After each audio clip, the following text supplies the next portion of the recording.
के सियासी गलियारों में नया बवाल छिड़ गया है। कांग्रेस सांसद शशि थरूर इस घटना को लेकर क्या कह रहे हैं वो आपको बताते हैं। बिल्कुल, दरअसल उन्होंने कहा कि खुफिया तंत्र की नाकामी से इनकार नहीं किया जा सकता, लेकिन हर बार कामयाबी मुमकिन भी नहीं। शशि थरूर का यह बयान आया तो कांग्रेस के ही उदित राज भड़क गए। पहलगाम हमले के बाद देश की राजनीति में भी जबरदस्त आक्रोश की लहर है, लेकिन कांग्रेस में इस हमले के बाद एक अलग तरह की सियासत चल रही है। और इस अलग तरह की सियासत का असर ये हो गया है कि कांग्रेस नेता उदित राज अपनी ही पार्टी के बड़े नेता शशि थरूर पर आग बबूला हो गए। आप भारत सरकार को खंडन कर रहे हैं, सुपर बीजेपी मैन बन रहे हैं आप। उन्होंने दावा किया, हम थोड़ी कह रहे थे कि कोई परिंदा पर नहीं मार सकता। और यह भी कहा 2013-14 के चुनाव में कि मोदी जी प्राइम मिनिस्टर बन जाएंगे तो लाहौर तक घुस करके मारेंगे। एक मुद्दे पर टकराव की कहानी कांग्रेस में यहीं तक नहीं है। पहलगाम जैसी बेहद संवेदनशील घटना पर कांग्रेस नेता किसी एक लाइन पर न चलकर अपनी अपनी लाइन बना रहे हैं।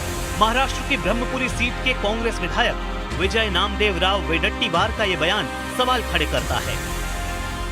टेररिस्ट है, उसको कोई जात धर्म नहीं होता है, उसके साथ में ऐसा मत करो और उसको सीधा से सीधा उनको पकड़ के कार्रवाई करो। मूल रूप से अतिरेकी आए और उन्होंने 27 लोगों की जान लेकर चली गई। किसी ने जात धर्म भी पूछा, किसी ने नहीं पूछा। अगर ये पूछा गया है तो इसका मतलब यही है कि देश को अस्थिर करने के लिए, देश में दो समुदायों को, दो धर्मों को आपस में लड़ाने के लिए और देश का नुकसान करने के लिए उनकी मंशा हो सकती है। विजय वडेट्टीवार ने पीड़ितों के उस बयान को खारिज कर दिया है जिसमें उन्होंने कहा कि आतंकियों ने उनका धर्म पूछकर गोली मारी थी। उधर ओडिशा कांग्रेस अध्यक्ष 2 कदम आगे निकल गए। उन्होंने सरकार के एक्शन को ड्रामा करार दिया।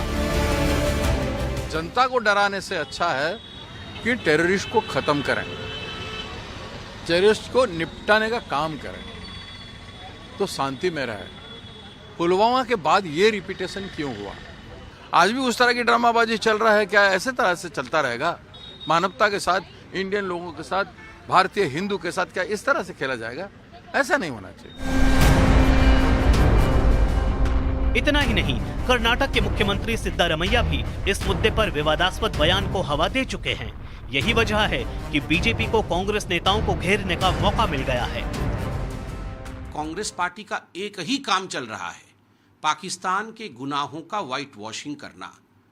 किस प्रकार से पाकिस्तान प्रेम में पाकिस्तान को बचाना है, पाकिस्तान के गुनाहों के ऊपर पर्दा डालना है, आतंकियों को किस प्रकार से संरक्षण देना है, इसका काम कांग्रेस पार्टी भली भांति से आरंभ कर चुकी है। दिखाने को तो ऑल पार्टी मीटिंग में कहते हैं हम भारत के साथ में हैं, मगर पब्लिकली आके पाकिस्तान के पक्ष में सिद्धरमैया जी, जो कोई छोटे नेता नहीं है, वो कांग्रेस पार्टी के एक बड़े नेता हैं, वो एक चीफ मिनिस्टर हैं, कर्नाटक के मुख्यमंत्री हैं। और सिद्धरमैया जी जब ये कहते हैं कि युद्ध नहीं होना चाहिए, पाकिस्तान के ऊपर आक्रमण नहीं होना चाहिए, क्यों? आपको इतनी हमदर्दी क्यों है पाकिस्तानियों के साथ? आतंकवादियों के साथ आप एक क्यों हो गए हैं? आतंकियों की भाषा क्यों बोल रहे हैं? हम यही अपेक्षा कांग्रेस से भी कर रहे थे। उनका स्टेटमेंट हमने सुना, लेकिन कांग्रेस के कुछ बड़े बड़े नेता कुछ क्या क्या बोल रहे हैं, क्यों बोल रहे हैं, और ये इसका पर्पस क्या है? आज कोई हम उत्तेजना की बात नहीं कहना चाहते हैं। आज हम बहुत पीड़ित हैं, बहुत दुखित। पहलगाम हमले जैसी बेहद संवेदनशील घटनाओं पर भी कांग्रेस के भीतर मतभेद साफ दिखाई दे रहे हैं। बयानबाजी की इस राजनीति ने विपक्ष को खुद अपने ही बयानों से कटघरे में ला खड़ा किया है और बीजेपी को कांग्रेस पर हमला करने का बड़ा मौका मिल गया है। यही वजह है कि आने वाले वक्त में सियासी लपट और तेज हो सकती है। और बड़ी खबर है, बता दें आपको कि एक नया वीडियो आने के बाद एनआईए का एक्शन बढ़ गया है। जिपलाइन ऑपरेटर को हिरासत में लिया गया। सूत्रों के हवाले से